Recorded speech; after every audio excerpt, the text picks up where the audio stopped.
episode 2 of Demasked. We'll be talking about Sivs and one of their mind games that's very well known, the hot and cold tactic. There's different extremities of the hot and cold tactic used by the Sivs, and non-Sivs may use this as well, but I haven't really delved into that because it doesn't affect me personally. So we have here a line with hot at the top and cold down the bottom there. Now in a normal relationship, there'll be stages where you're hot, or maybe you had a disagreement, hot again. Right, we're around here. Oh, anniversary coming up. Oh, you farted. Oh, down there.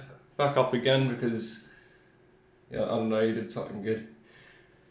Normal relationship fluctuates quite slowly, and there are reasons. There are reasons for these different fluctuations in the hot and cold spectrum. With a lot of Sivs, particularly the covert, vulnerable narcissists, and also just the overt narcissists, but most Sivs that are narcissists are vulnerable, covert narcissists, meaning that they are not walking around pretending that they are all that, although a lot of them are. A lot of them will play the victim.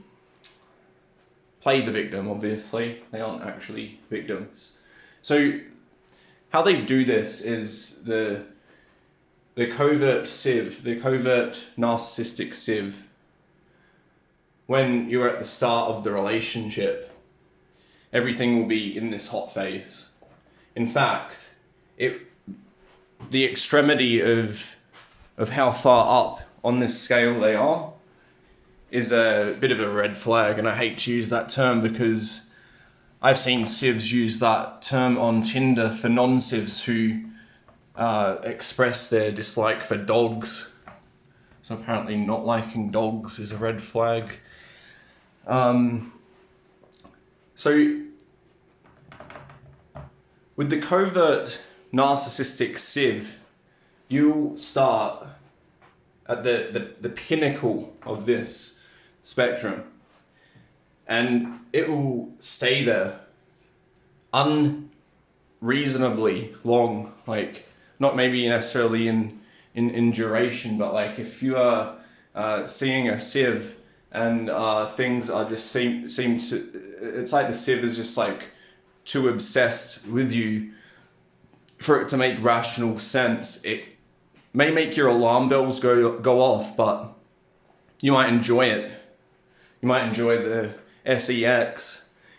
You might enjoy the flattery, having your ego stroked, and all that lovely shit. So you might turn a blind eye to it, or be aware of it, but still not act on it, and not completely run away. A lot of guys do.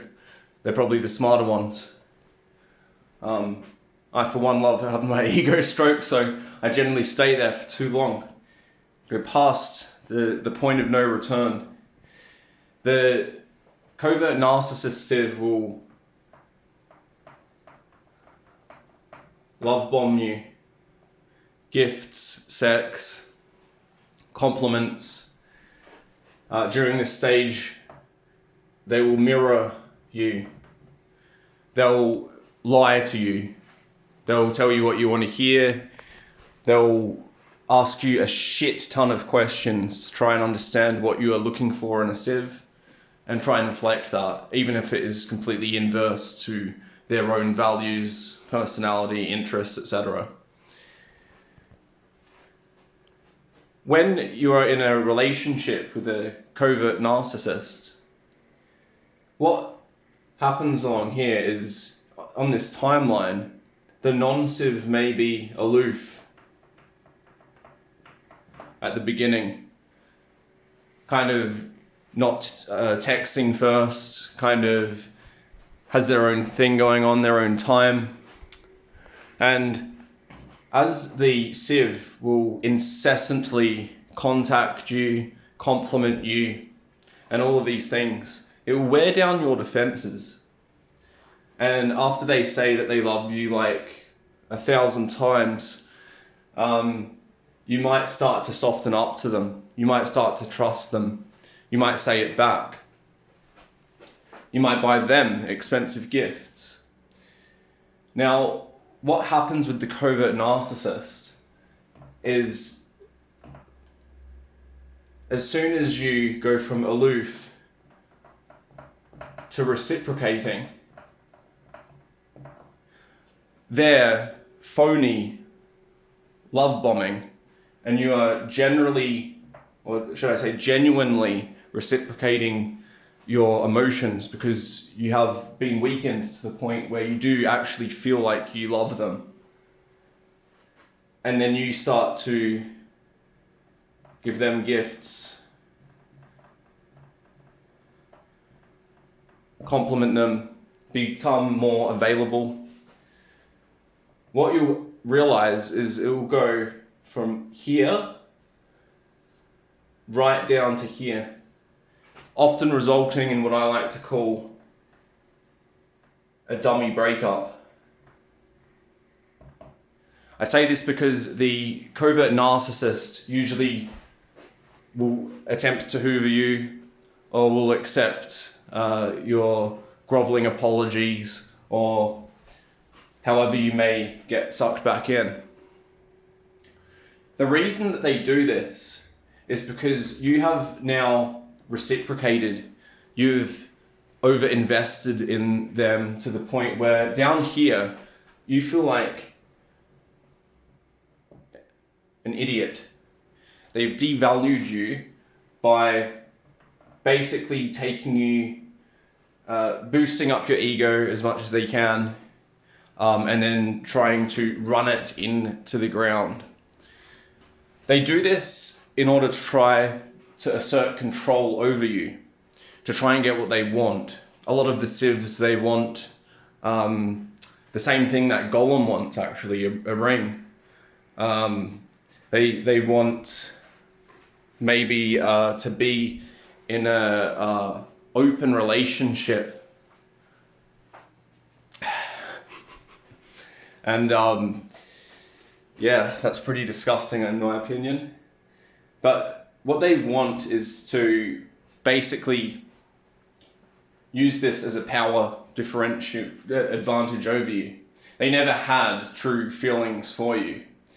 They evoked them into you so that you would give them things that have actual value, not just superficial compliments, not just flattering your ego, stroking your ego. They want things of actual value in exchange for their facade, for their bullshit.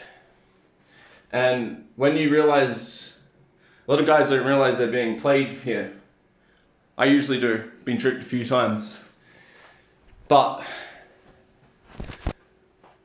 it's easier done in theory, because if you have gone through the emotional process of emotional reciprocation, you are heavily invested in the Siv.